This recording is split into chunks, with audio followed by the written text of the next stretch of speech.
Bill Woollen came to work at Harwell AERE in 1946. In 1947 he married Ruth, a few days before the Queen was married, and initially they lived in a prefab on the Harwell campus.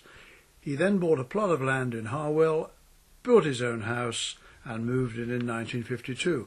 And in the same year he became the parish clerk, a position he held for many years, and he was also a district councillor for 12 years from 1962. In this short video he recalls some of the events in which he was heavily involved. What were the big issues that you were faced with early on in your work as the clerk?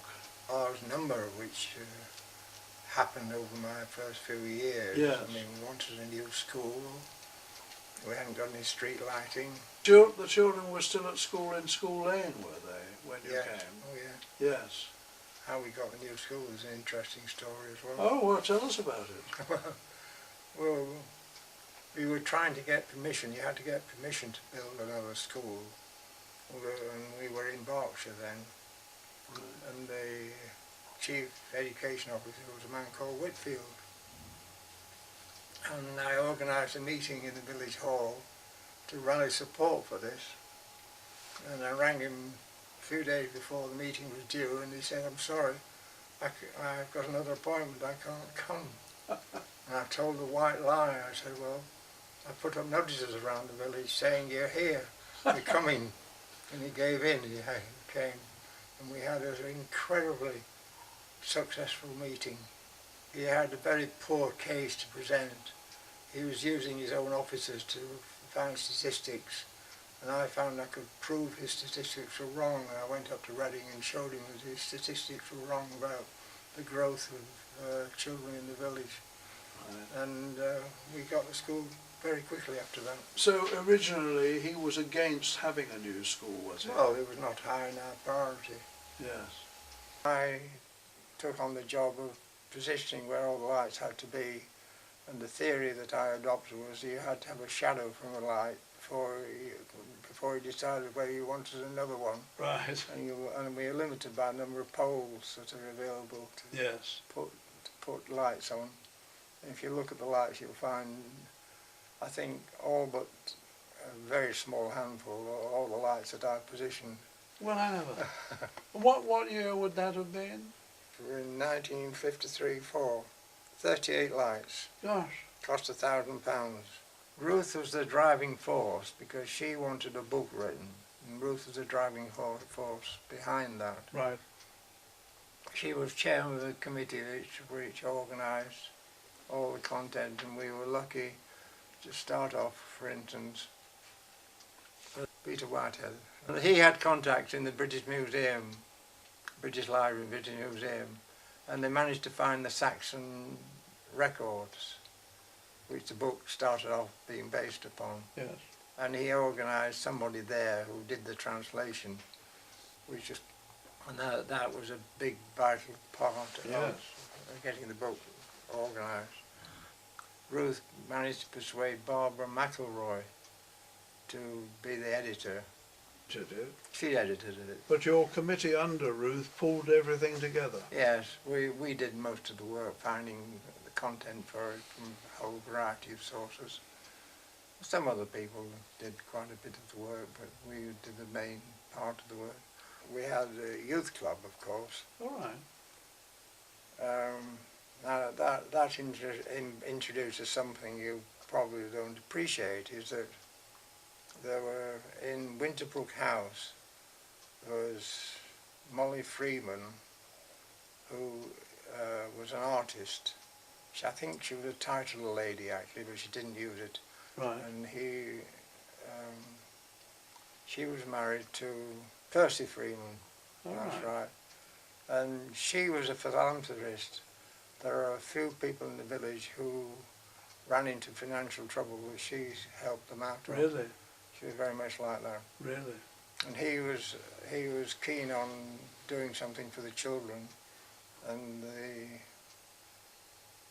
village, the youth club was started by Freeman, and that's why it's called the Freeman Hall. Right. He financed it, did he? Yeah, Or she well, did? he made a big financer. Bill Smith, the headmaster, he was very keen, and we got this here, this ex-hut, RAF hut from Grove. All right. And built it at the back of the back of the village hall. After a few years, of course, it wasn't good enough, so we then planned a new hall. And the pavilion, of course, when I came there was a pavilion on the far side, not where the bank is, because we took all more land in. Right. And it got burned down. Somebody burned down, some sabotage. Yes. Burnt it down. And we reorganised a new village hall, recreation ground. And what year was that pavilion put up? Oh no, before that, new recreation ground pavilion, 53. 53? Only a year after So I we've came. gone past 50 years. Yeah. And we're just getting round to thinking of something else. Oh yes. We had two problems. People were wanting to be cremated and buy a piece of land, buy a plot, put it in their ashes. And I was against that. And I got the support of the council, and I got them to build a wall, which, if you've been in the cemetery, you've seen the wall, which I think is highly successful. There used to be the British Legion building down King's Lane, halfway down on the right. That was a wooden structure built after the First World War. And they had their eyes on a piece of ground in the recreation ground. Got them to consider, the council to consider a new British Legion, which I didn't know whether it was going to be successful as a project anyway. Right. Could be turned into a new pavilion.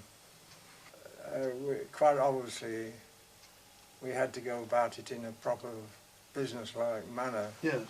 So we had to arrange a contract for them to lease a piece of ground, and I used a solicitor in Wantage to help me write a contract, write a lease for it. When the council was formed in 1874, I think it's something like that, that was the first, when Parish Council was first reorganised. That's in the book, I think. And we had 5 pubs then. One of the earlier days, one of the earlier things the council tried to do was to reduce the number of pubs. And they never succeeded. No. And it went on until, I don't know when the first pub was, the Checkers, I suppose, were the first one to go. After the last war? Oh, very recently. Yes. Oh, quite recent, 10 or 20 years. Thank you for talking to us, Bill. You've certainly been involved in many things in our village.